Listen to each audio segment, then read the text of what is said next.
Assalamualaikum warahmatullahi wabarakatuh.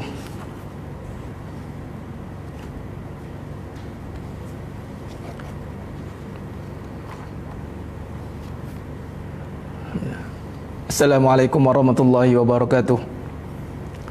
Bismillahirrahmanirrahim. Innal hamdalillah nahmaduhu wa nasta'inuhu wa nastaghfiruh. Wa na'udzu billahi min syururi anfusina wa min sayyiati a'malina. May yahdihillahu fala mudhillalah wa may yudlil fala hadiyalah. Asyhadu an la ilaha illallah wahdahu la syarikalah wa asyhadu anna Muhammadan abduhu wa rasuluh. Allahumma salli ala Muhammad wa ala ali Muhammad. Rabbi yassir wa la tu'assir bi tammimil khair. Rabbi shrah li sadri wa yassir li amri wahlul 'uqdatam min lisani yafqahu qawli. Allahumma iftah 'alaina hikmataka wanshur 'alaina min khazaini rahmatika ya arhamar rahimin. Al-Malikul Quddusus Salamul Mu'minul Muhaiminul Azizul Jabbarul Mutakabbir. Subhanallahi amma yusyrikun. Wallahul khaliqul bari'ul musawwiru lahul asmaul husna. Yusabbihu lahu ma fis samawati wal ardi wa huwal azizul hakim. Wala haula wala quwwata illa billahil aliyyil azim.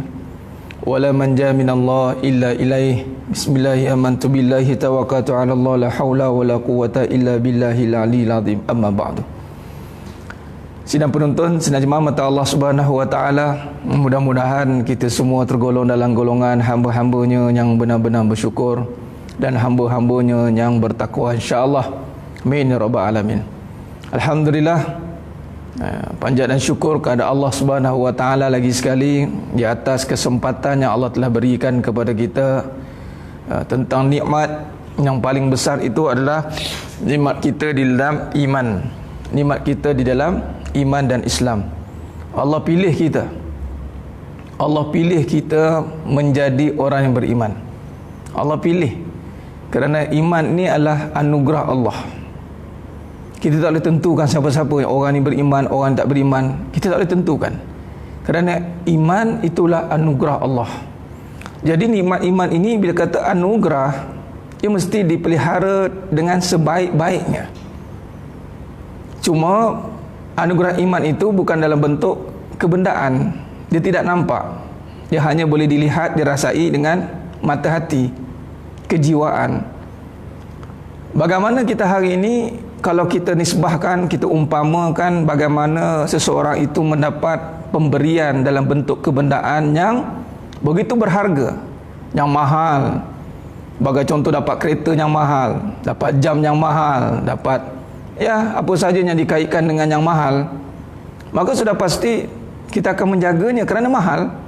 Orang akan jaga barang mahal kan. Apa saja yang mahal-mahal, penjagaannya luar biasa.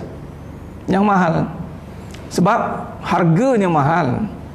Tetapi begitulah iman. Iman itu dia bukan kata harga, tapi nilainya tak ada satu harga pun boleh diberikan, tak ada. Iman itu satu anugerah yang kalau nak dinisbahkan dengan harga, tak ada satu harga dunia pun boleh diberikan. Tak boleh bagi satu pun harga dunia, kerana nilainya mengatasi harga dunia. Sebab itu pemberian yang paling besar itu pemberian yang tiada harga, yang tiada lagi limitation harga, dah tak boleh nak pricekan dia. Itulah pemberian dalam bentuk keimanan. Keimanan. Jadi pemberian keimanan ini hanya diberikan. Sebab itu kalau kata kita berurusan, kita minta kepada Allah, apakah pemberian Allah SWT itu? Pemberiannya mesti pemberian yang tidak mampu diberikan oleh makhluk. Apa dia? Itulah pemberian keimanan. Dan iman ini akan membuahkan kemanisan. Dipanggil halawatul iman, kemanisan. Dan pada kemanisan itulah akan datangnya ketenangan, keasyikan, keindahan. Dia sebab ia datang dari hati yang tidak berbentuk, tidak bertempat, tidak berjasad. Dia adalah sifat. Jadi sifat ini gaib. Dan kalaulah iman itu boleh diterjemahkan dengan dalam rupa bentuk benda, sudah pasti sudah pasti manusia akan meninggalkan dunia seluruhnya. Semuanya. Kalaulah iman itu boleh diterjemahkan dalam bentuk benda, sudah pasti manusia akan berebut untuk memilikinya. Tapi itulah ujian. Itulah namanya ujian untuk mereka-mereka yang terpilih. Yahdillahu linurihi may yasha. Allah memimpin hidayah dan petunjuk kepada siapa yang aku kehendaki. Ingat, Allah memimpin hidayah dan petunjuk kepada siapa yang aku kehendaki. Iman itu anugerah Allah Subhanahu wa taala.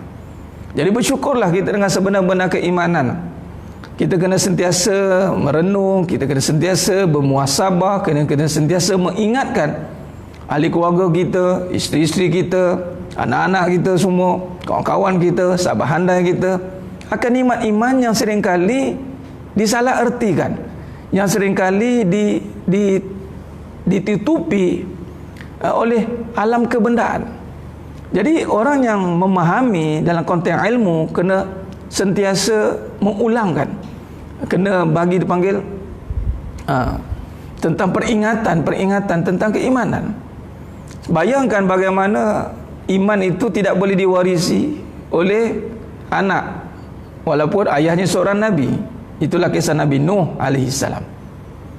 Iman itu tidak boleh diwarisi oleh seorang ataupun pasangan yang saling cinta mencintai, sayang menyayangi. Siapa dia? Fir'aun dan Asiyah. Fir'aun dan Asiyah ini asal muasal mereka ini pasangan yang sayang menyayang. Pasangan Fir'aun dan Asiyah ini pasangan yang very loving person, very loving couple. Apa orang Jawa kata? Loving couple. Tapi ketika Asiyah dipilih oleh Allah SWT untuk mendapat iman, maka suami tak dapat. Maka dia bukannya kerana sayang pada makhluk, tidak, kerana Allah sayangkan seseorang itu.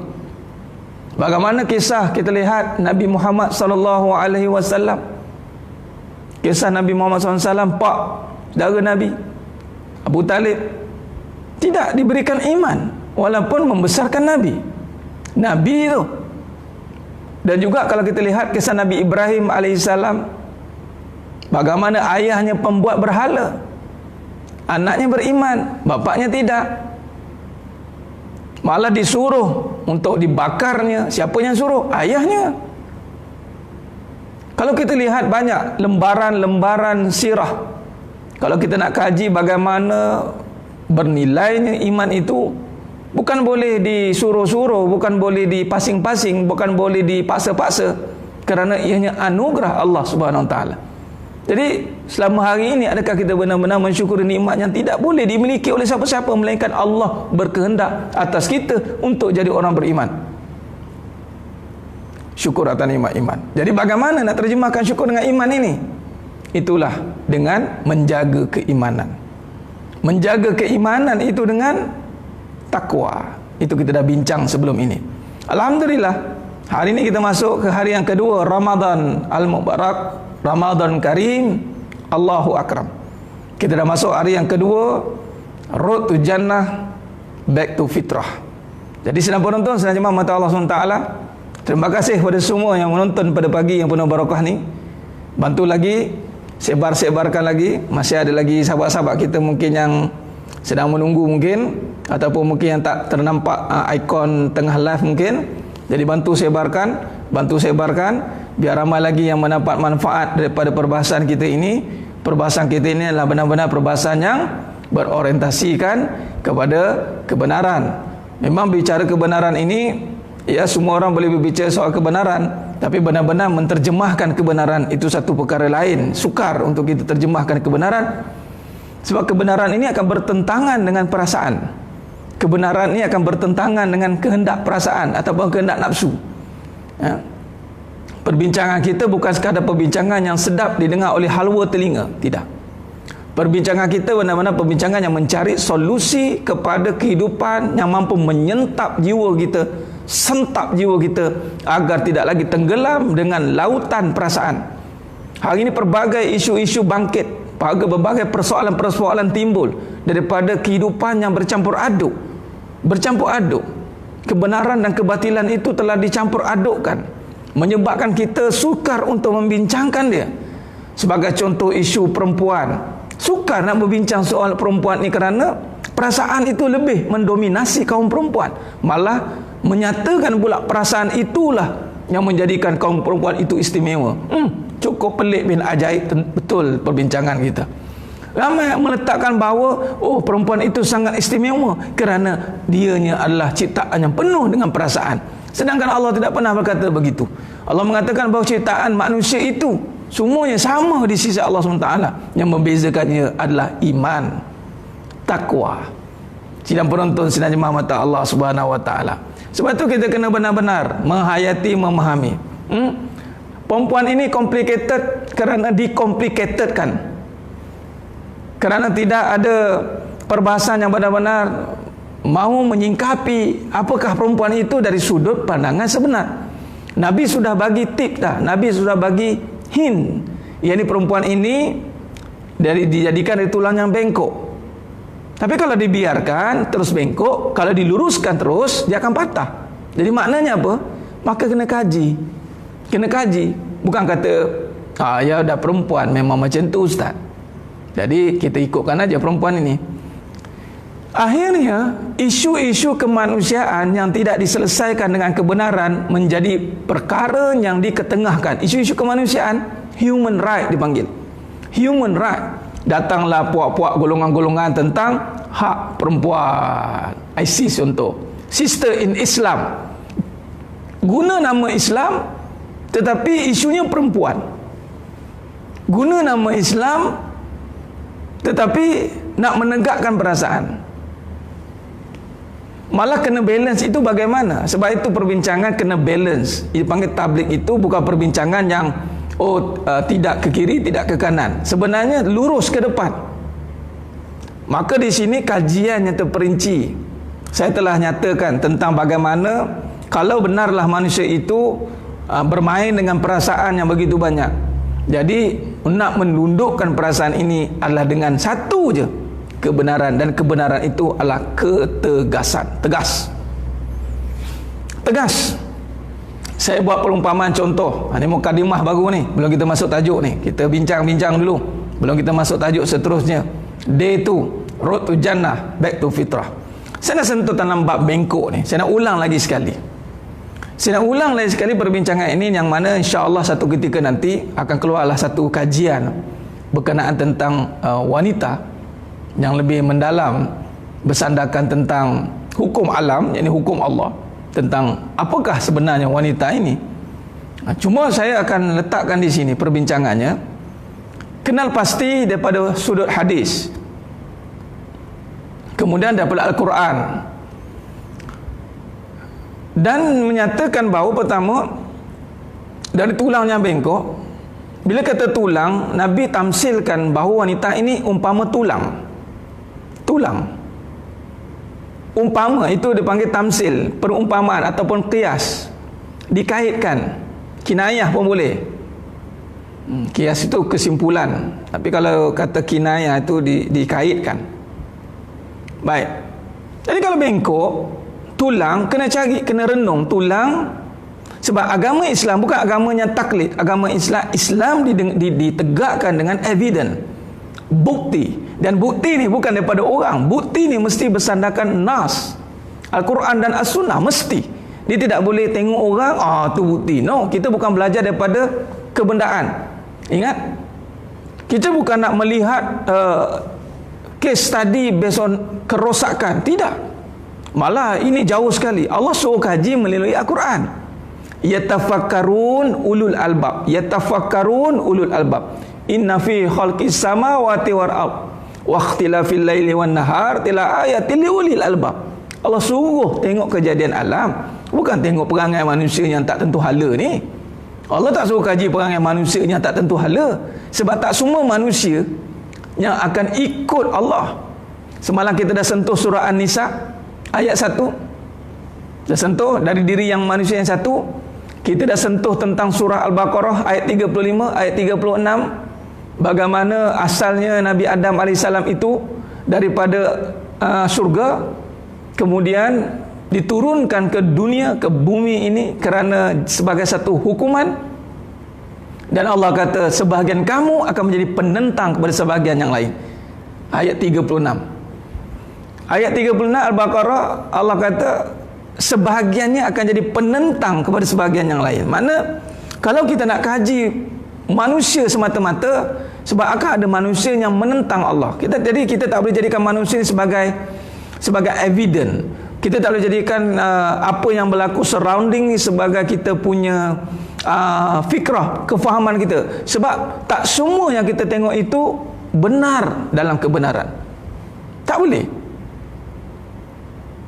Tak boleh. Jadi maknanya berbalik tadi. Berbalik pada tulang bengkok. Kalau kita nak belajar tentang perangai perempuan dengan perempuan, alamatnya tak keruan. Kalau kita nak kaji perempuan dengan perempuan, tak jadi. Tak jadi.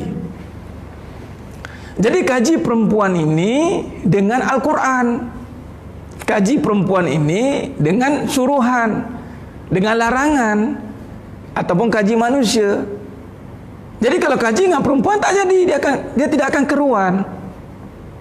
Tak tentu hala. Perempuan pun tidak keruan, yang lelaki pun sama. Pening dia, saya pening lah dengan perempuan ni, pening lah dengan perempuan. Kalau lelaki pun pening, perempuan dua kali pening, sebab dia pun pening dengan diri dia. Orang perempuan ni terperangkap dalam diri sendiri, terperangkap. Sebab tu lah dikaitkan complicated lah, itulah, inilah, macam-macam. Okay, baik, mari kita tengok. Maka Nabi kata tulang yang bengkok. Bila tulang yang bengkok, kita renung, tulang ini ada tak perkadaran ataupun persamaan dalam konteks kejadian lain? Persamaan tulang yang kita boleh tengokkan ada persamaan ini. Bila kita kaji, kita tengok balik, tulang itu kalau kena dekat manusia yang aksiden, contoh, kebanyakannya kalau tulangnya patah, dia akan masukkan besi. Nampak? Ini kena kaji. Kalau dok tak kaji, tak jumpa. Nah, jadi sekarang ni tulang itu dijadikan perumpamaannya juga seperti besi. Jadi maknanya yang boleh menggantikan juga kekuatan seakan-akan tulang walaupun tak sesempurna tulang, itulah besi. Jadi boleh kita tamsilkan, kita boleh contohkan atau boleh kita kinayahkan, boleh kita umpamakan besi yang bengkok. Perempuan ini ibarat besi yang bengkok. Bila kata perempuan ini ibarat besi yang bengkok, besi tidak boleh betulkan besi sendiri. Tidak boleh. Dia kena ada kuasa besar membetulkan besi yang bengkok. Maka kalau kita lihat besi yang bengkok, besi ini mesti melalui, kalau dia bengkok, kalau nak luruskan, nak bentuk dia, nak kembali acukan dia, maka dia kena melalui proses peleburan. Leburkan besi itu.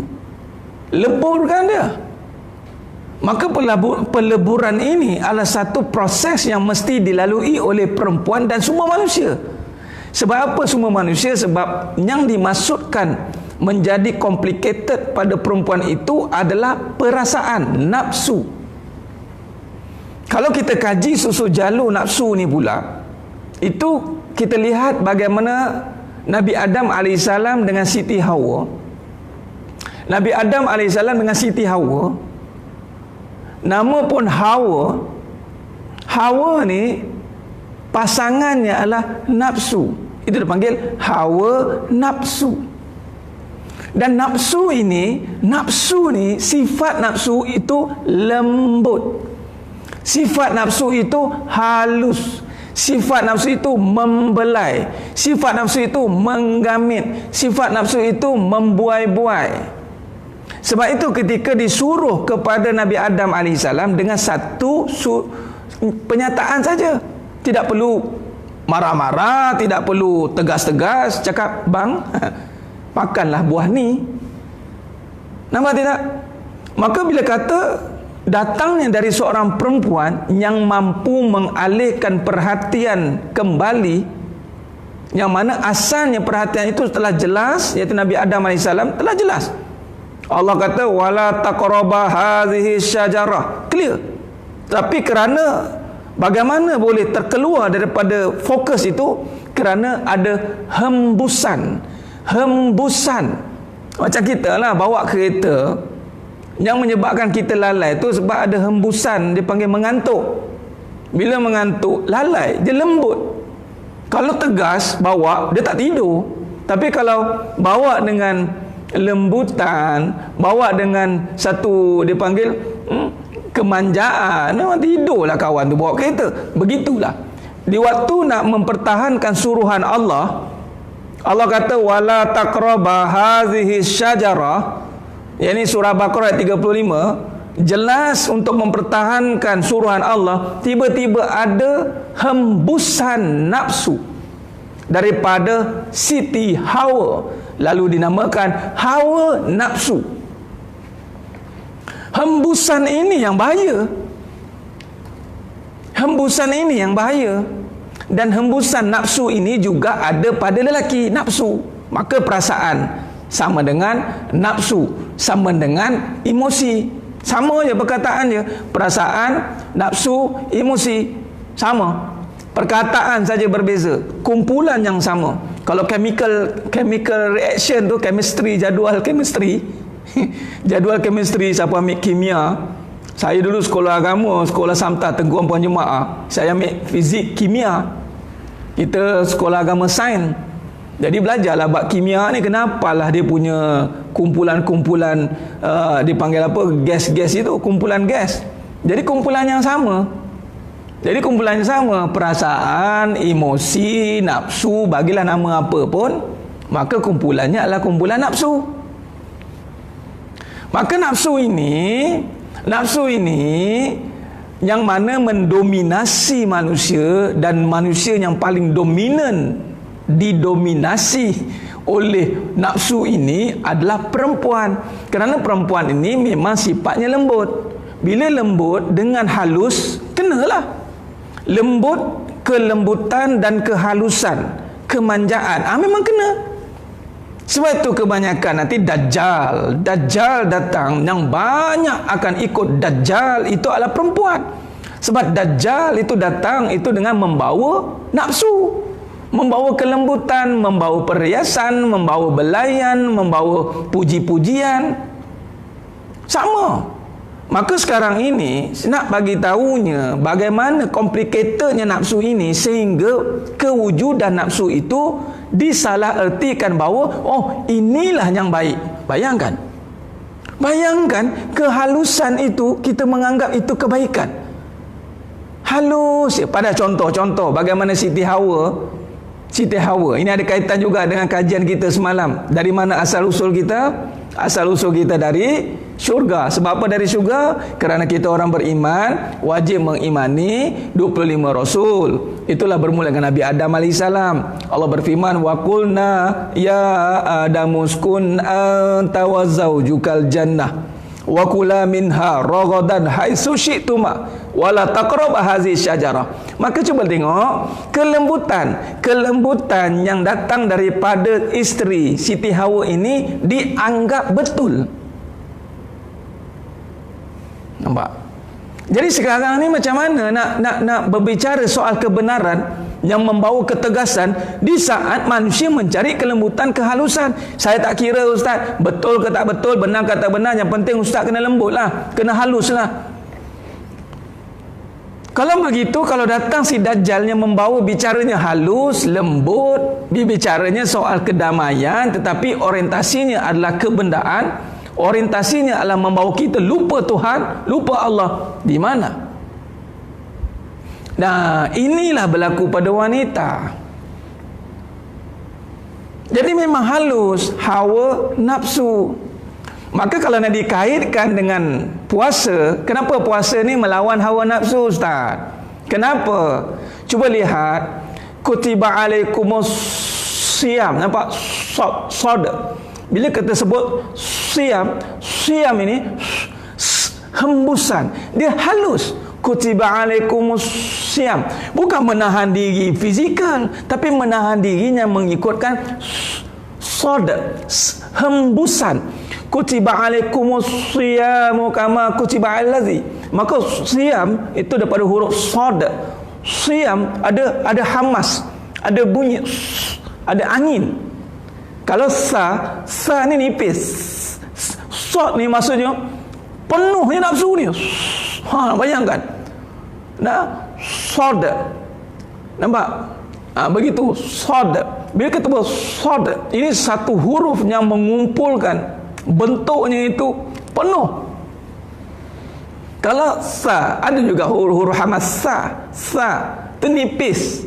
Kalau sad itu berat tu. Nafsu ni berat. Sebab apa nafsu tu berat? Kerana nafsu itu halus, damai, hembusan. Siapa tak suka hembusan? Siapa tak sukakan belayan? Siapa? Bagi tahu. Tidur. As-salatu khairun minan naum. Ni lembut dia. Shh, tidur. As-salatu khairun minan naum. Shh. Slow dia setan. Sebab tu hati-hati dengan perwatakan, hati-hati dengan kebaikan yang berlebih-lebihan pada perasaan. Lembut ni. Sebab tu kita kalau orang baik-baik dah, sebab tu datangnya perbincangan ni baik ada makna ni, lain macam baik dia ni. Sebab kebaikan yang tidak diasaskan dengan kebenaran, kebaikan yang berorientasikan perasaan, orang yang arif, orang yang alim dia boleh detect. Tak usah tipu orang alim. Orang yang arif, alimnya takut Allah ni, orang-orang yang arifin billah, tak payahlah nak buat baik dengan dia tu. Sebab dia boleh rasa ini hembusan nafsu. Hembusan itu dia boleh rasa bahang dia. Nampak? Dia boleh rasa bahang. Apatah lagi kalau gunakan nafsu untuk dekat dengan Allah. Allah lagi tahu nafsu. Jadi khair. Jadi maksudnya surah Baqarah ayat 83 tadi tu, kutiba alaikumusiyam. Kutiba alaikumusiyam. Nampak? Jadi maknanya kaitan dengan Ramadan, siam ni, menahan diri itu sifatnya panas. Bila panas itu dicekang, dihalang, tidak diberikan, maka nafsu kan kecil lah. Sebab tu amalan bulan Ramadan, bulan puasa atau siam ini adalah amalan yang hanya Allah yang bayar. Malaikat pun tak tahu nak bayar macam mana. Tak tahu nak bayar. Hanya aku, Allah kata, aku yang membayar pahala puasa. Sebab nafsu ni urusan Allah. Hanya Allah Subhanahu Wa Taala yang akan mampu menundukkan nafsu itu. Maka caranya, baru masuk perbincangan kita. Jadi kena clear. Maknanya sekarang bila kata tulang yang bengkok itu dominannya nafsu. Nafsu ini perlu dibakar, perlu dileburkan, perlu dipanggil apa? Ditazkiyah, dicuci, digasak, perlu ada penegasan. Dia tidak boleh bermulanya dengan kelembutan, belayan. Sebab itulah ketika Badar Al-Kubra itu datangnya bulan Ramadan. Yang antara apa peristiwa bulan Ramadan? Badar Al-Kubra. Bulan Ramadan adalah bukan bulan lemah. Kena ingat, sepatutnya bulan Ramadan ketika nafsu kita dicekang, sepatutnya jiwa kita akan cemerlang. Jiwa, nafsu dicekang, jiwa ni akan cemerlang, dia akan cemerlang, dia akan terkeluar sinarnya, maka dia akan jadi kuat. Sebenarnya kekuatan jiwa itu akan terselak apabila nafsu itu dicekang. Maka diterjemahkan dengan perang Badar Al-Kubra. Peperangan Badar Al-Kubra itu menterjemahkan bahawa melawan nafsu itu perlukan satu ketegasan, penjelasan, bukan lagi bermain-main dengan perasaan. Itu nanti nak belayan, nakkan kata-kata manis itu boleh, tapi belum masanya.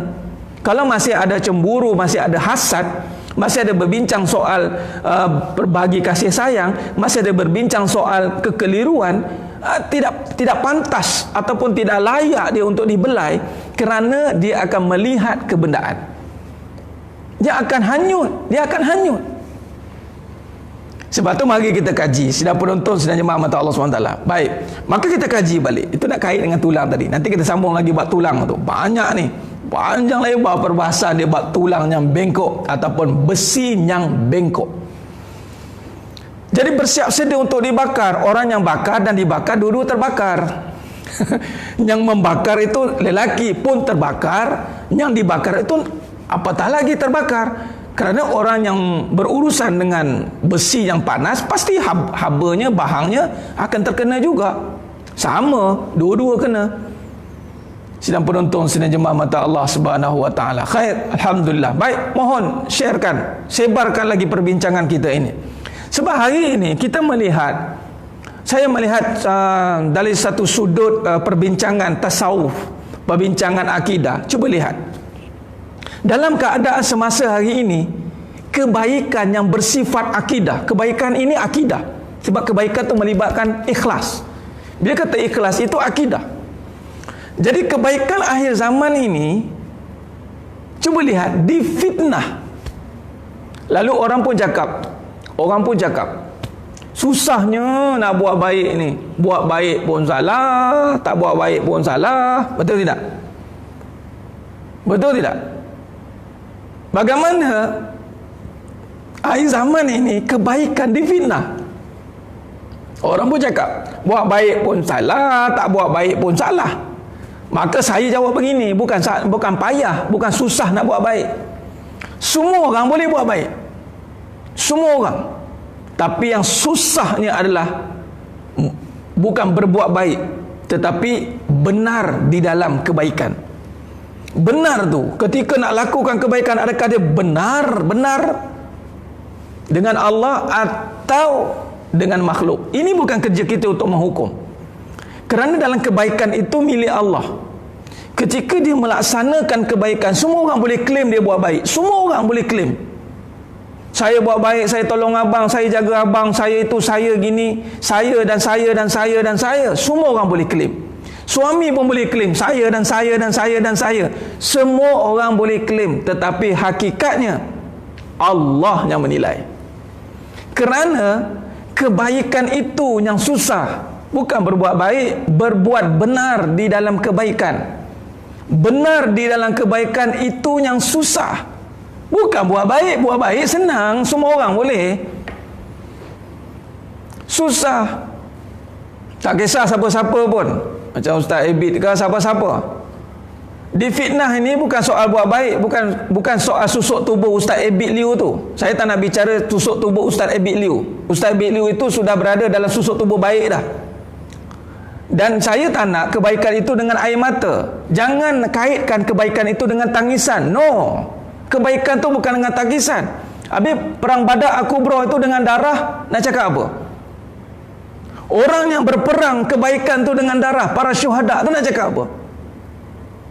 Sebab itu kebaikan, semua orang boleh buat baik, tapi jangan fitnah kebaikan. Kedua, jangan jadikan kebaikan itu permainan perasaan. Kalau antum semua, sidang penonton semua nak buat baik, pastikan kebaikan itu benar. Apa maksud benar? Jangan menangis ketika buat baik. Please.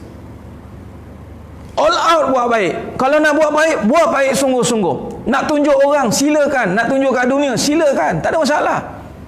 Tapi pastikan jangan terhanyut dengan perasaan. Ini maksud saya. Maksud saya sekarang ni kebaikan tu jadi kat air mata. Kesian orang buat baik, kesian kena fitnah, kesian. No. Kalau kita bertegas dengan diri kita, kita duk lawan dengan perasaan yang mana menundukkan. Jangan murahkan kebaikan itu dengan air mata. Jangan. Ini akhir zaman punya statement.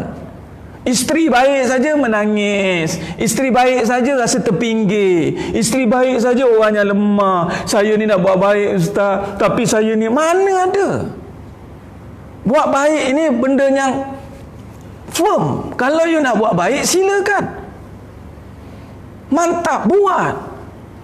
Nak buat orang nampak ke tak nampak ke, silakan. Soalnya sekarang Allah akan hukum kebenaran di dalam hati, bukan orang. Berhati-hati. Kalau dah berani bermain dengan manusia, terima saja apa manusia tu akan bagi feedbacknya. Jangan mainkan perasaan kebaikan itu. Jangan campur aduk. Itu maksud saya.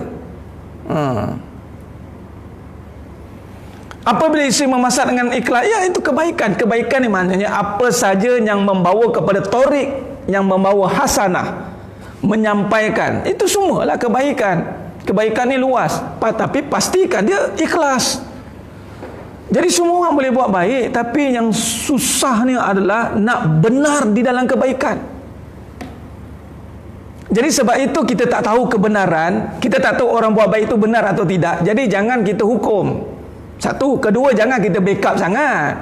Jangan kita beria-ria backup sebab kita tak tahu pun di sisi Allah itu bagaimana. Even saya pun jangan backup saya. No. Tak perlu kan, hasbunallah wa ni'mal wakil wa ni'mal maula wa ni'man nasir. Cukup Allah. Wa kafa billahi syahida. Cukup. Enggak perlu orang backup untuk saya contoh, tak perlu. Jadi kita tidak boleh fitnah kebaikan sebab kita tak tahu kebenaran. Satu. Kita tidak boleh backup. Jadi taksub, tak boleh. Kita kena in between. Wallahu alam. Nak iya pun sangat pun tidak, nak fitnah apatah lagi. Sebab kebaikan tidak boleh difitnah. Sebab kebaikan perbuatan. Sebab tu semua orang boleh buat baik. Kita bersangka baik. Satu, orang yang buat baik, macam antum semua, macam sidang penonton semua buat baik, isteri contoh dah boleh buat baik, jangan bermainkan perasaan. Jangan mainkan perasaan ketika buat baik. Abang dah bagi yang terbaik untuk kamu. Isteri pula, saya dah bagi seluruh keringat saya. Abang tidak nampak, abang tidak ni, abang tidak, dah nangis. Saya buat kebaikan dengan air mata. Tak ada. Islam bukan agama begitu. Islam agamanya ada standard dia, ada kualiti dia. Ada dia panggil stand alone, dia ada kelas tersendiri. No.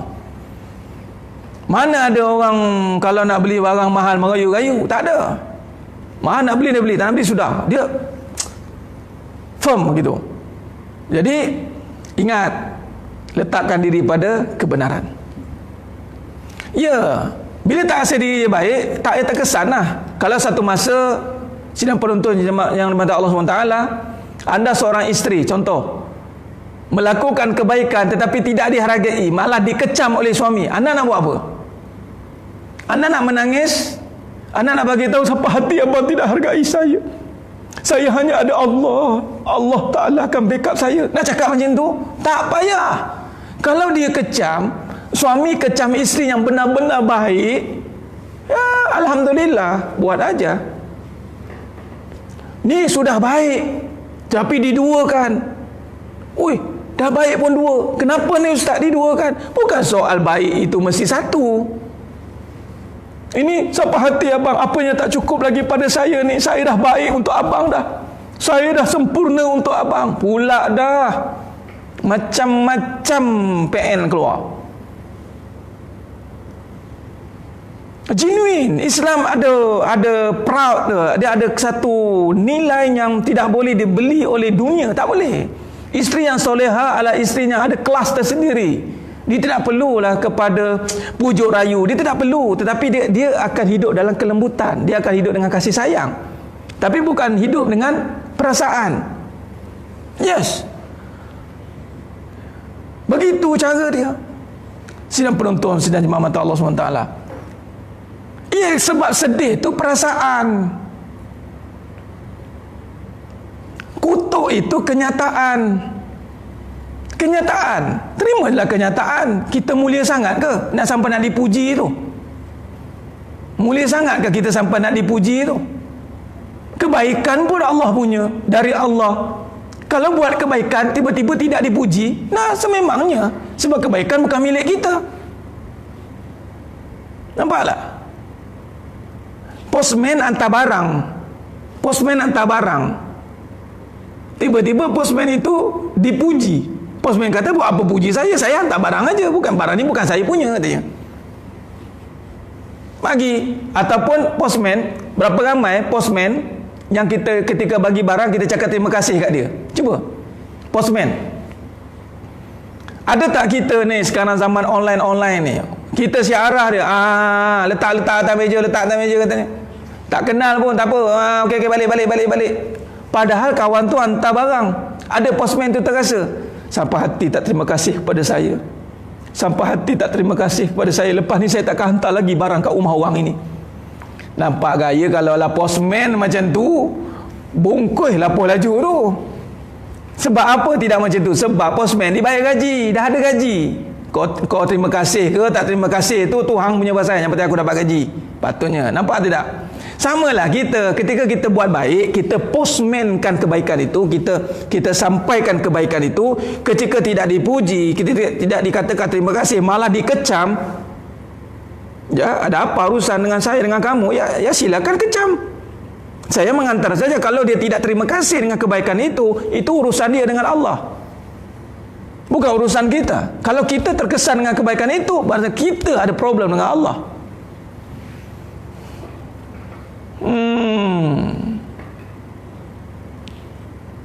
Sidang penonton, sidang jemaah mata Allah SWT. Kalau ini ada kefahaman kita dalam agama ni bukan kartun, bukannya kartun, sinetron, bukannya sandiwara. Agama itu adalah SOP. Dia guideline kita. Bukannya bermain-main dengan perasaan. No. Cakap terima kasih baguslah. Kam Zainal. Maksudnya jaranglah orang nak terima kasih. Jarang. Dia kata dah hantar dah. Terima kasih tu adab kita, terima kasih je. Tapi bukannya si postman mesti nakkan ucapan terima kasih daripada kita. Malah Puan Syima Zamasim, Puan Syima, kalau kata dah semangat, kita takkan nampak madu kutuk. Malah isu madu kutuk tak jadi isu. Malah kita tak perlu ulang berkali-kali madu kutuk saya.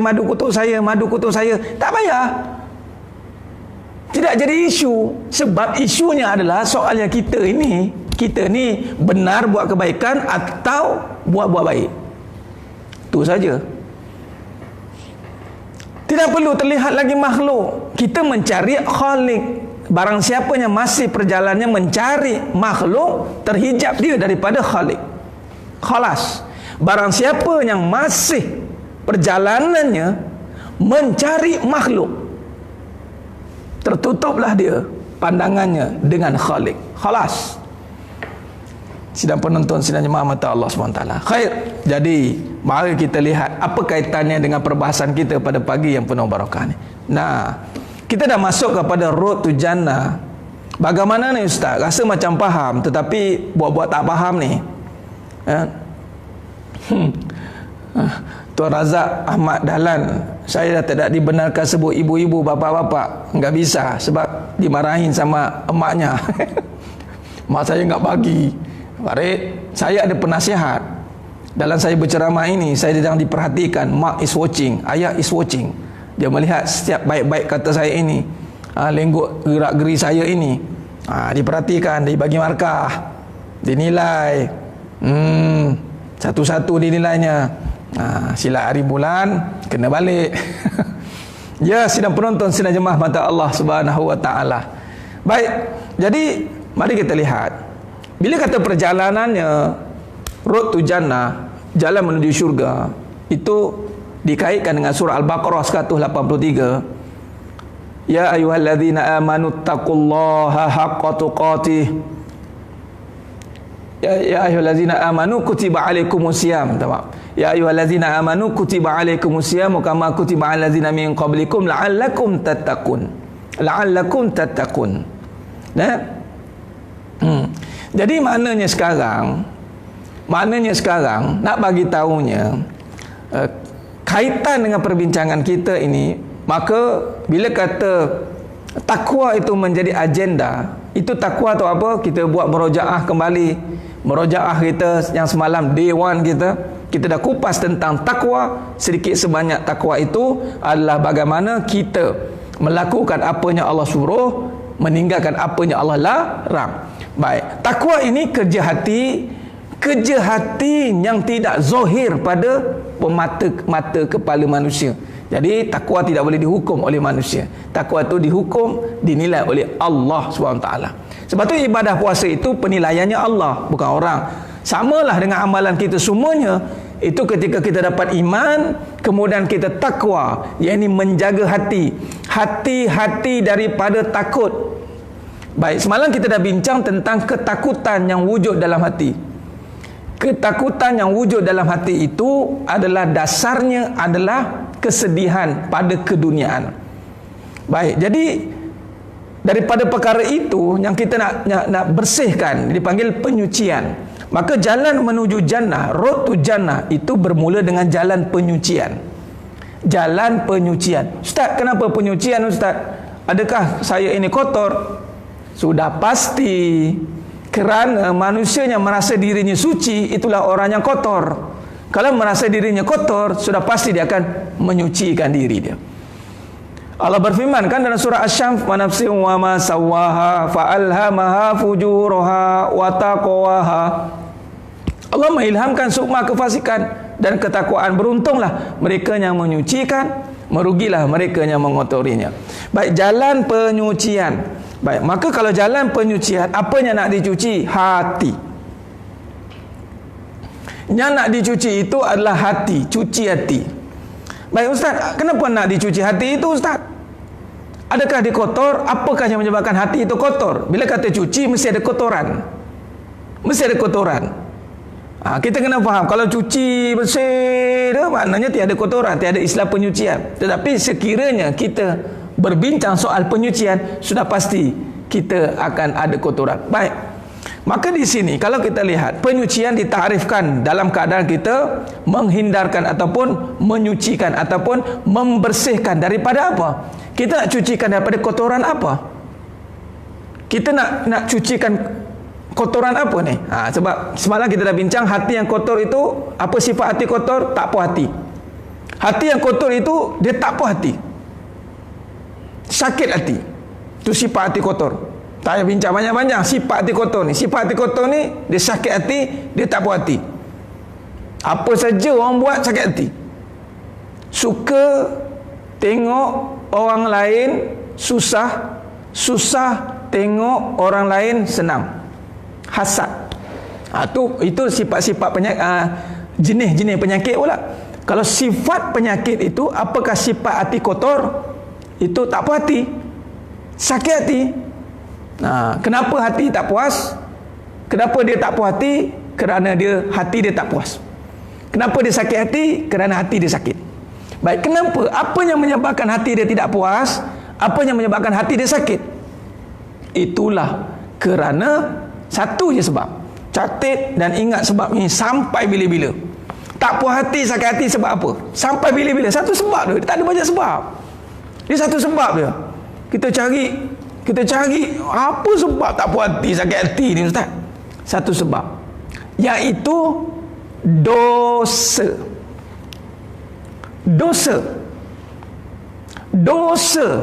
Hati itu sakit sebab dosa. Hati itu tidak puas sebab dosa. Dosa menyebabkan hati itu sakit. Dosa menyebabkan hati itu tidak puas.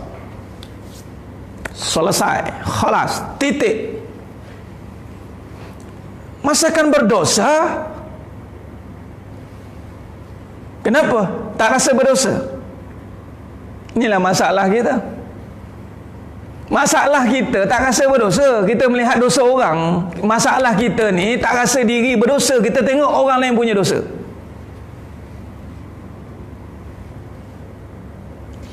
Itu yang sebab dia.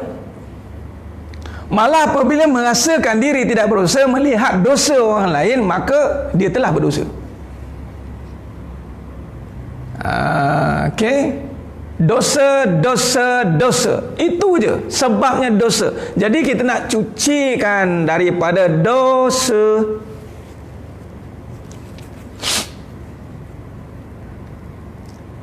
Sidang penonton, sidang jemaah mata Allah Subhanahu wa taala.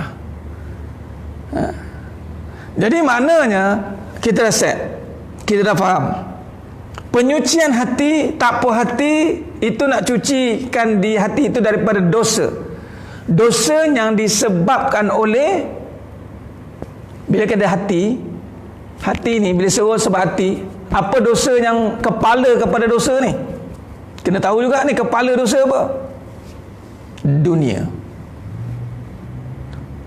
Ad-dunya ra'sul khati'ah, kata Nabi. Dunia kepala kepada segala kejahatan ataupun dosa.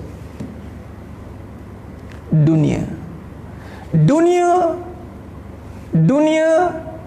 itu ada kena tahu dulu ni. Kena tahu dulu baru kita cerita nak macam nak cuci ni. Dia kena tahu dulu apa bendanya. Dia kalau tak tahu apa kotoran, tiba-tiba nak cuci, nanti kan tak jadi kan? Tak jadi. Kita kena tahu sifat-sifat kotoran, sifat-sifat najis. Lepas tu kena kenal pasti air apa nak cuci, air mutlak ke, air mustamal ke, air, belum lagi belajar cara cuci, baru belajar mengenal, jenis najis. Najis ada 3, najis mughalazah, najis muhaffafah, najis mutawasitah. Ini bab fikih. Kalau dalam bab fikih, sebelum nak cuci baju, kenal dulu najis. Bila dah kenal najis, baru tahu nak cuci. Kaedah najis berbeza-beza. Najis muhalazah, najis berat, lain cara cuci. Najis mutawasitah, lain. Najis pertengahan, najis muhaffafah, najis ringan, lain. Bila lain pula, kita kaji pula apa alat menyucikan dia. Dengan air. Air apa? Jenis air mutlak. Kenal pula jenis air mutlak. Air mutlak ada 7 jenis. Allah, buka kitab ngaji tentang bab taharah.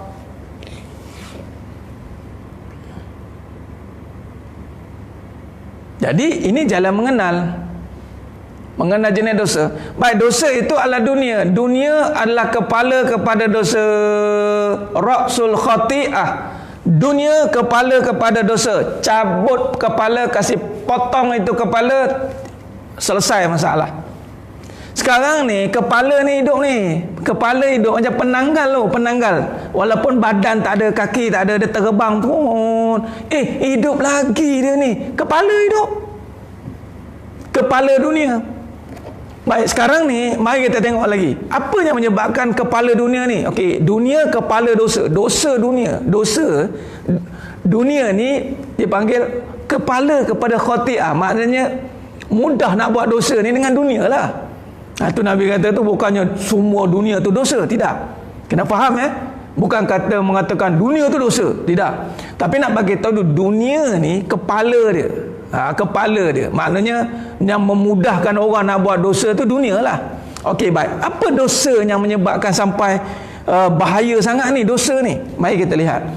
Kepala bagi dosa tu pula, dosa ranking paling tinggi.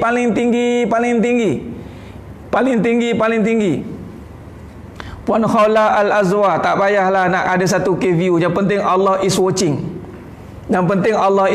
It's okay. Tak perlu 1,000 view ke, 5 orang ke, yang penting Allah is watching. It's okay. Tak apa. Ilmu kebenaran, ilmu ni hak Allah. Allah nak sampaikan pada siapa yang Allah nak sampaikan, Allah sampaikan. Ini pun kira alhamdulillah ada ni. Dah ada juga orang yang melihat, kira syukurlah anda yang terpilih. Yang lain share je lah. Kalau boleh share je lah. Tapi tak apa, tak payah nak target. Tak perlu target untuk share view ni sampai 1,000. Tak payah. Saya tak perlukan itu. Tak perlu. Baik, terima kasih Tuan Abdul Wafi. Baik, dosa yang paling tinggi nilai dosa itu adalah dosa syirik. Dosa syirik. Itu dosa yang kita lakukan tapi tak rasa berdosa. Jadi puasa ni kaitan dengan syirik adalah kerana puasa ni dia ada kaitan mendidik hati kita ni untuk buat untuk Allah dia, sebab yang dibayar amalan tu Allah. Allah bayar puasa kita, tak ada orang lain. Okey, baik. Okey. Jadi sekarang ni nak bagi tahunya, bila kata dosa dunia, saya nak bagi satu kesimpulan ataupun satu ayat perkataan yang dunia ni, apakah yang menyebabkan syirik itu? Kenapa syirik ni boleh jadi dosa yang tinggi dan dunia jadi kaitannya? Ustaz, apa kaitan dunia dan syirik? Okey, baik. Mari dengar baik-baik. Kaitan dunia dan syirik sebab dia ada kaitan dengan perbahasan kita selepas ini. kaitan perbahasan kita selepas ini adalah bagaimana kita nak keluar daripada perkara itu. Yakni apa kaitannya, hubung kait dunia dan syirik ini. Baik, kepala bagi dunia itu, orang nak dunia ni adalah nakkan pujian. Catat di situ. Dunia ni adalah pujian. Pujian. Paling tinggi pada dunia itu adalah pujian. Sebab itu bila kata kepala bagi dosa tu, dunia ni, kalau saya boleh alih bahasa ataupun bagi sampai dipanggil apa, tadaburnya adalah begini. Dunia kepala bagi kejahatan. Kepala kejahatan itu adalah pujian. Bila buat kerja nak orang puji, maka termasuklah sekecil-kecil dosa ataupun perkara yang Nabi cukup risau. Apa kata Nabi SAW dalam bab ini? Nabi kata, ya ini nakkan pujian, dipanggil riak. Cuba dengar Nabi kata apa. Dalam diriwayatkan daripada Muhammad bin Labib, Rasulullah SAW bersabda, silakan Puan Ridwan Muhammad, keji saya sekarang, tak ada masalah. Keji saya sekarang, saya nak tengok. Jangan tanya saya soalan macam tu, keji saya sekarang. Kita mengajar bab kebaikan. Saya nak bagi tahu pujian. Kalau kita dah bawa kembalikan kepada segala puji bagi Allah, jangan tanya lagi nak pujian ke tak nak. Kalau saya nakkan pujian, saya tak payah buat tajuk poligami ke apa ke. Tak payah nak buat tajuk perempuan ni menyusahkan. Tak payah. Perempuan ni lah benda yang paling menyusahkan, perempuan ni. Kalau tak kena gaya pada perempuan, dialah yang makan semua lelaki.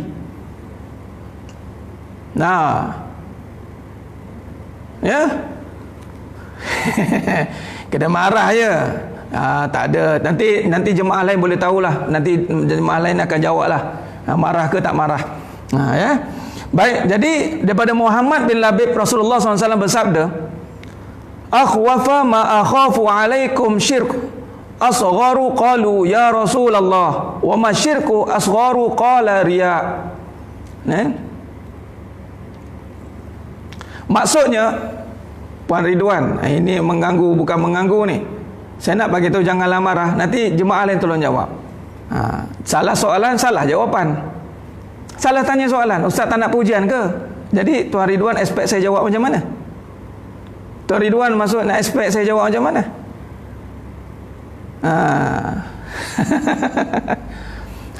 Tuan minta maaf, Tuan Ridwan jangan sentak pula dengan saya. Kan Tuan Ridwan pula terasa dengan saya pula. Sebab berani lontar soalan, saya beranilah jawab. Bila berani lontar soalan, saya jawab dengan apa yang saya nak jawab. Okey, khair. Sabar ustaz, marah sayang tu. Siapa follow dia tahulah. Okey. Baik, sambung perbincangannya. Akhwafa ma akhafu alaikum syirk asgharu qalu ya Rasulullah wa ma syirku asgharu qala ar-riya. Maksudnya, sesungguhnya perkara yang paling aku takutkan terhadap kalian adalah syirik kecil. Mereka ini para sahabat bertanya, apakah syirik kecil itu ya Rasulullah? Baginda sallallahu alaihi wasallam menjawab, iaitu riya. Dalam riwayat Imam Ahmad, Al-Bahaqi dan Tabarani. Saya ulang lagi sekali maksud hadis ini yang menjadikan paling Nabi takut. Kenapa Nabi takut? Sebab dosa syirik. Dosa syirik. Sesungguhnya perkara yang paling aku takutkan terhadap kalian adalah syirik kecil. Sesungguhnya perkara yang paling aku takutkan terhadap kalian adalah syirik kecil. Mereka ini para sahabat bertanya, apakah syirik kecil itu ya Rasulullah? Baginda SAW menjawab, iaitu riya. Riya ini syirik kecil. Tetapi syirik kecil dijawab oleh Luqmanul Hakim dalam surah Al-Luqman ayat 13. Inna syirka la zulmun azim. inna syirka la zulmun azim. Sesungguhnya syirik itu adalah satu kezaliman yang amat besar. Inna syirka la zulmun azim. Sesungguhnya syirik ini satu kezaliman yang amat besar. Maka di sini kalau kita kaitkan dengan dunia. Dunia ni dia nakkan pujian, nak dipuji. Itu soalan tadi, soalan tempah. soalan salah alamat. Nak pujian, bila kata benda yang tak boleh dipuji, tak boleh ambil pujian, maka Nabi takut. Jadi kita marah ni sebab benda dia akan menghancurkan pahala. Dia menghancurkan pahala. Jadi maknanya di sini bila kata inna syirka la zulmun azim, syirik ni satu kezaliman yang besar, dan syirik yang paling kecil, walaupun paling kecil tetapi ianya zalim yang amat besar.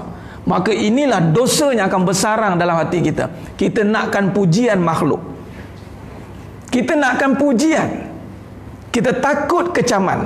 Kita nakkan pujian, kita takut kecaman.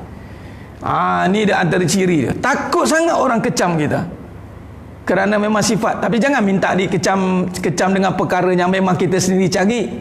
Itu dia panggil cari kehinaan. Dia panggil, guru saya cakap, cari penyakit.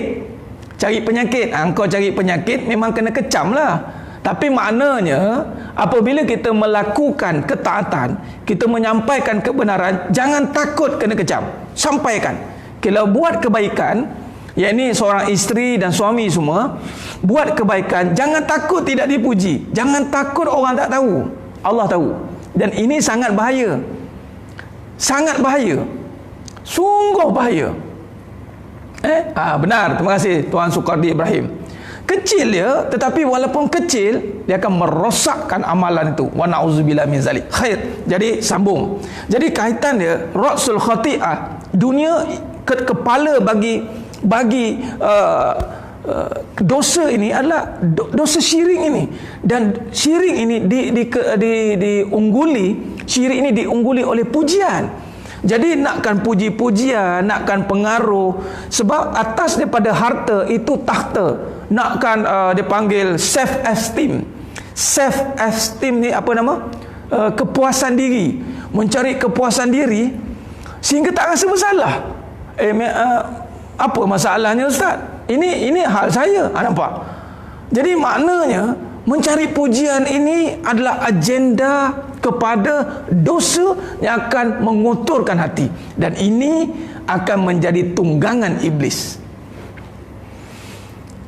Allahumma salli ala sayyidina Muhammad wa ala ali sayyidina Muhammad. Jadi sedang penonton, sedang jemaah mata Allah SWT. Khair, kita sambung lagi. Dah clear dosa apa, kotoran apa? Ya, ini kotoran dosa. Dosa itu bermula dengan dunia. Dunia ni itu pujian. Asal nakkan surah Al-Hadid ayat 20, harta benda. Asalkan Allah bagi muka cantik sikit, tayang sana selfie. Ini untuk Allah, untuk Allah. Asal Allah bagi harta sikit, yes. Asal bagi ilmu sikit, cerita nakkan pengaruh. Asal ada kebendaan sikit, nakkan perhatian. Asal ada suami saja, nak perhatian suami. Subhanallah. Nak suami, patutnya beramal lah. Buatlah ketaatan, buatlah jalan kebaikan, bukannya nak perhatian. Jadi itu datangnya penyakit merajuk lah, penyakit hasad lah, datangnya begitu. Bermula nakkan perhatian. Jadi hancurkan pusat perhatian itu. Hancurkan dia. Ya, sedar atau tak sedar, dia memang akan berlaku. Sebab itu yang pertama, bagaimana kita nak jauh daripada syirik ini, kita kena sedar. Kita kena sedar. Kita kena takut, ya Allah. Ya Allah, aku ni ini kan aku terjatuh dalam syirik ni. Kita fokus kepada dosa yang besar itu. Kata ulama, bila kita fokus kepada dosa yang besar, dia akan memadamkan dosa-dosa yang kecil. Kita akan tidak terliur nak buat dosa-dosa yang kecil. Tapi kalau dosa yang besar tidak dirasai, tidak rasa diri berdosa dengan ada dosa syirik, maka dosa-dosa kecil selamba je. Ustaz, kenapa dosa syirik ini mesti ditekankan? Kerana ditekankan oleh Nabi SAW. Aku cukup takut. Nabi kata tadi, ada hadis? Ada. Aku cukup takut. cukup takut. Akhwafa ma akhafu alaikum, aku cukup takut. Maksud Nabi cukup takut tu. Dan ini diulang berkali-kali dalam kalimah talbiyah. Kita pergi haji atau umrah, kita berihram, kita nyatakan labbaik Allahumma labbaik, labbaik la syarika lak labbaik, innal hamdak wan ni'matak laka wal mulk la syarika lak. Tu dia, labbaik Allah la syarika lah. Kemuncak bagi ibadah rukun itu, rukun Islam tu la syarika lah. Maka syirik ni penting. Buat baik pada suami sebab tak nak bagi suami kahwin lain. Ya, sama juga suami buat baik sebab nak kahwin lain. Sama. 2 kali 5, 5 kali 2. Jadi tiba-tiba buat baik sebab tak nak bagi suami kahwin lain. Bukan buat baik sebab Allah suruh buat baik. Patut buatlah baik. Kalau dah baik suami kahwin lain, alhamdulillah lah. Sebab hanya orang yang baik saja boleh dimadukan. Orang yang tak baik tidak boleh dimadukan. Dia akan merosakkan orang. Jangan. Yang dah termadu tu, sabarlah banyak-banyak. Orang yang baik layak dimadukan. Kerana dia baik, dia tidak akan menjahanamkan orang lain. Kalau dia ini masih jahat, masih ada syirik, masih lagi tidak jelas hatinya, maka dia tidak pantas untuk diduakan. Hanya orang yang ikhlas patutnya. Terus kalau dia sudah baik, kalau tidak dimadukan, ya tidak jadi masalah. Tak jadi masalah pun. Bukannya masalah mesti dimadukan. Tidak. Maksud saya, yang jahat jangan dimadukan. Merosakkan pasangan nanti. Oh, dia asyik dia je nak perhatian. Yang ini minta perhatian, yang ini minta perhatian, dua-dua minta perhatian. Lala sekali mati di tengah jalan. Suami orang baik je layak dimadukan. Jadi cari madu yang baik-baik. Cari. Kalau nak madu lah, kalau tak nak tak payah. Bukan suruh pun. Sidang penonton, sidang jemaah mata Allah SWT. Sama juga suami yang baik saja layak bermadu. Ini nak buat baik sebab nak kahwin lagi. Buat apa? Buat baik sebab Allah suruh. Buat baik tu sebab Allah suruh. Ya, polistrin, gumi-gami, polikabinet. Kita tak panggil dia poligami. Sebab poligami itu ta'adud berbilang-bilang. Dia masih membilang-bilang diri dia. Masih nak jadi yang satu. Yang tak berapa nak baik tu, sabar je lah banyak-banyak. Yang macam mana? Macam mana? Cucilah hati tu banyak. Sabar je lah. Dan dah terkono dan dah terkono, sabar je lah. Nak macam mana? Dah terkono, patutnya bersihkan. Jadi caranya, kalau salah seorang, macam madu sekarang, ada di kalangan madu yang mula nak sedar, baguslah, buatlah sebab Allah. Jangan sebab suami, jangan sebab madu. Lupakan makhluk, buatkan kebaikan pada makhluk, tapi jangan harap balasan makhluk. Bismillah. Khair. Jadi kita sambung sikit lagi, sedang penonton, sedang jemaah mata Allah Subhanahu wa ta'ala. Jadi ceritanya, kita nak nampakkan syirik ini antaranya akan menghancurkan amalan. Jadi pakaiannya adalah pujian. Maka selepas ini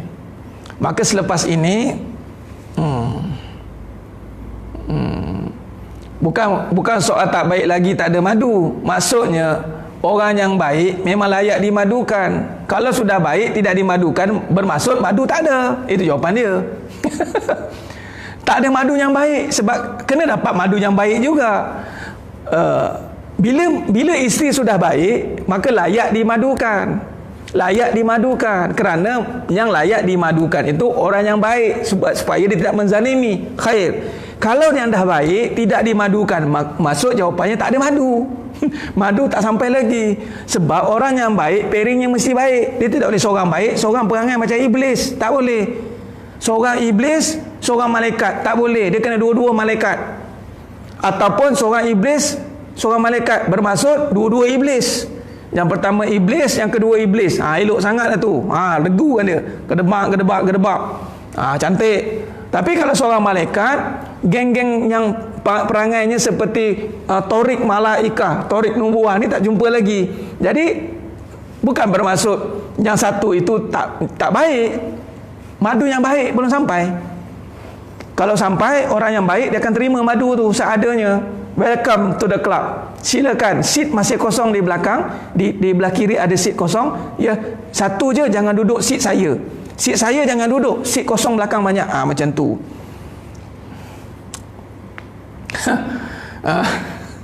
Jelas. Jadi begitu. Tak boleh. Jangan buat main-main bab agama nanti kan. Dia kena clear. Khair. Jadi kesimpulan. Jadi kita dah jawab menyucikan. Kita buat khulasah. Kesimpulan kita buat khulasah. Madu kelulut memang terbaik. Madu ke laut yang tak boleh pakai tu. Pergi cari madu ke laut, memang jahanam panggil. Subhanallah. Sia-sia puasa. Ni kan nak kait juga ni nanti. Sia-sia puasa. Dalam hati ada hasad. Hancur amalan puasa. Hancur. Hanya dapat lapar dan dahaga. Allah Akbar. Ya. Jadi sidang penonton, sidang jemaah mata Allah SWT. Khair. Jadi maknanya di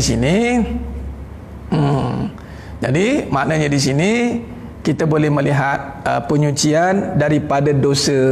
Huraian syarah tadi dosa itu bermula dengan ra'sul khati'ah ad-dunya, ra'sul khati'ah. Dunia itu kepala kepada kejahatan. Sebab apa kejahatannya Ustaz? Sebab dosa yang akan dikaitkan itu adalah syirik. Okey, khair. Kita sambung sikit lagi dan kita buat kesimpulan sebelum kita masuk tajuk yang akan datang pada besok, hari yang ketiga.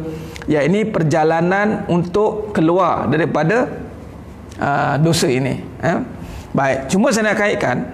Cuba lihat dunia ni bagaimana nak keluar dia. Kita bagi mukadimah dulu. Bila kata dunia ni ra'sul khati'ah, kepala bagi kejahatan, maka apa yang kita nak buat kalau kita dah tahu dia tu ada unsur-unsur kejahatan? Ada unsur-unsur kejahatan. Okey. Jadi nak hilangkan hasad ini, ni kita nak masuk ni, dia punya preview. Preview. Memang benar hasad mesti dihilangkan, hasad mesti dihapuskan. Sidang penonton, sidang jemaah mata Allah SWT, jangan bagi muka dekat hasad ini. Jangan bagi tempat hasad di dalam hati, kerana dia akan menghancurkan seluruh amalan yang ada. Hati-hati. Jadi caranya adalah cuba lihat bagaimana Allah Ta'ala fokus. Tahu hasad ni akan berlaku, hati ni akan berlaku syirik. Apa yang pertama sekali Allah buat, iaitu dunia itu bermula dengan larangan. Okey. Catat. Dunia itu bermula dengan larangan. Doakan suami jangan kahwin lagi. Siapa kita? Suami itu milik Allah. Berani kita kena minta ke Allah. Macam Allah kata, aku bagi kahwin pun kira bersyukurlah. Tiba-tiba tak nak bagi orang kahwin lagi. Menutup jaluan orang lain. Jangan. Kita dah dapat bahagian kita, sudahlah. Bagi laluan lain pula. Kezaliman tu nanti, zalim tu nanti, zalim. Jangan doa yang tidak ada asas. Dunia itu bermula dengan larangan. Larangan. Baik, bagi. Ini cara nak bersihkan, nak perjalanan hasad. Larangan. Daripada larangan ni kita akan syarahkan nanti. Larangan. Apa larangan? Baik, mari kita tengok bagaimana Allah SWT bagi larangan kepada Nabi Adam alaihi salam. Larangan itu apabila Allah kata wa qulna ya adamu uskun anta wa zawjukal jannah wa kula minha ragadan haitsu syi'tuma wa la taqraba hadhihi syajarah wa la taqraba hadhihi syajarah. Jangan kamu dekati pokok ni. Wa la taqraba hadhihi syajarah fatakuna minaz zalimin. Larangan yang pertama adalah bukan kata dekati pokok itu. Larangannya adalah bagi Nabi Adam AS itu larangan mendekati pokok. Tapi larangan pada hujung ayat itu adalah zalim. Jangan berlaku zalim. Larangan yang pertama adalah jangan zalim. Ini cara nak keluar hasad ni. Jangan zalim, Allah kata. Sebab itu ketika Nabi Adam AS melakukan kesilapan itu, maka Allah ilhamkan doa yang pertama yang diajar kepada Nabi Adam alaihissalam itu adalah Rabbana zalamna anfusana wa illam taghfir lana wa tarhamna lakunanna minal khasirin. Zalim. Zalim ini, apakah kaitan dengan zalim? Zalim ini adalah kaitannya tentang surah Al-Luqman ayat 13 tadi. Inna syirka la zulmun azim. Sesungguhnya syirik itu adalah kezaliman yang amat besar. Maka larangan Allah Ta'ala itu kena fokus terlebih dahulu. Kemudian datanglah suruhan. Suruhannya adalah bagaimana suruhan Allah Ta'ala ini. Maka kita boleh lihat bagaimana datangnya surah Al-Alaq ayat 1. Surah Al-Alaq ayat 1 diturunkan kepada Nabi Muhammad sallallahu alaihi wasallam, wahyu yang pertama yang menyebabkan diangkat menjadi Rasul Khatamul Anbiya, penutup bagi segala nabi. Itulah ayat surah Al-Alaq 1 hingga 5. Apa suruhan Allah? Tadi larangan dia zalim. Kaitan dengan syirik.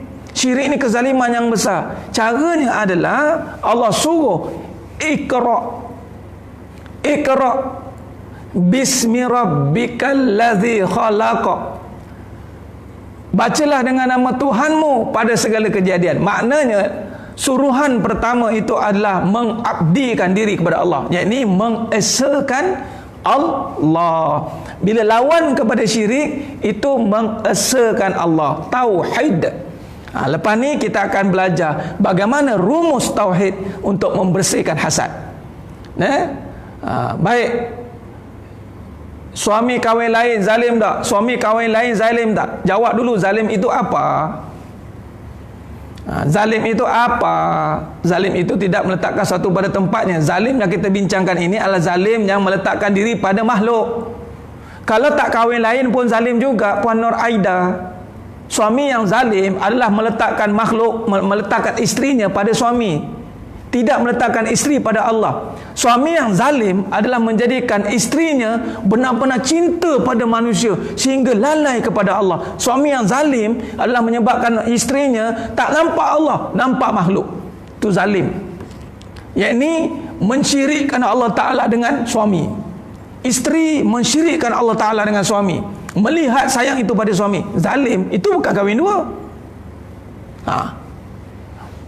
Soal kahwin lagi ni bukannya soal kita bincang soal syirik. Dan poligami itu jalan terbaik untuk menghancurkan syirik. Sebab apa? Dia berbilang-bilang. Cuma orangnya mesti orang yang baik, orang yang ikhlas. Orang yang masih ada kotor tak layak. Nanti kan permainannya dunia, nak pancing sana, pancing sini, masih meraih perhatian makhluk, masih nakkan belayan, masih nakkan perhatian, masih nakkan benda-benda dunia yang menyeronokkan hati dia, perasaan dia. Ada satu, tadi saya tengok satu video tu, ni pasangan suami isteri yang tak kahwin ni. Isteri ni dia kata, saya lebih cintakan suami saya ketika suami saya tak jadi kahwin lagi. Saya bercinta kembali dengan suami saya. Dia buat video tadi, dia ajar tip sentuhan kasih sayang. Dia kata apa aja, pegang muka suami, pegang dengan, kita nak ambil, kita nak menghayati muka suami ni. Itu pun nak ajar. Sampai ke tahap itu pun nak ajar. Subhanallah. Bayangkan kalau orang yang dah tip yang dah, saya tepuk dahi saya tengok. Pegang isteri suami itu, kita nak mengambil mood dia, kita nak rasakan, kita nak menghayati. Ya Rabbi, takkan tak pandai-pandai lagi nak menghayati muka suami itu? Takkan tak geti-geti lagi? Subhanallah. Malah orang yang ikhlas, dia tidak perlu disuruh-suruh belai-belai muka tu. Tak payah. Dia akan tahulah buat kerja dia. Tahulah buat kerja dia macam mana. Tak payah disuruh-suruh lah sampai dia cerita hal dalaman tu. Saya tepuk dahi dengar. Subhanallah. Sampai ke tahap itu sekali dia ajar. Pelik tapi benar. Itulah dia. Pelik tapi benar. Saya geleng kepala dia. Ramai pula tu follower. Tu follower kalau view sekali ceramah, view dia ribu-ribu tu. Sekali ceramah ni buat live ni, bukannya ni cak ayam lagi ni, view macam ni cak ayam lagi. View dia tu kurang-kurang 3,000 tu. Nah, 3,000 tu view je. Semua kata bagus, kasih sayang kami telah terinspirasi kembali, kami akhirnya bercinta kembali. Cinta pun tak tahu, sayang pun tak tahu. Mana ambil sayang, mana ambil cinta? Tak tahu, tiba-tiba ngajar tentang kasih sayang.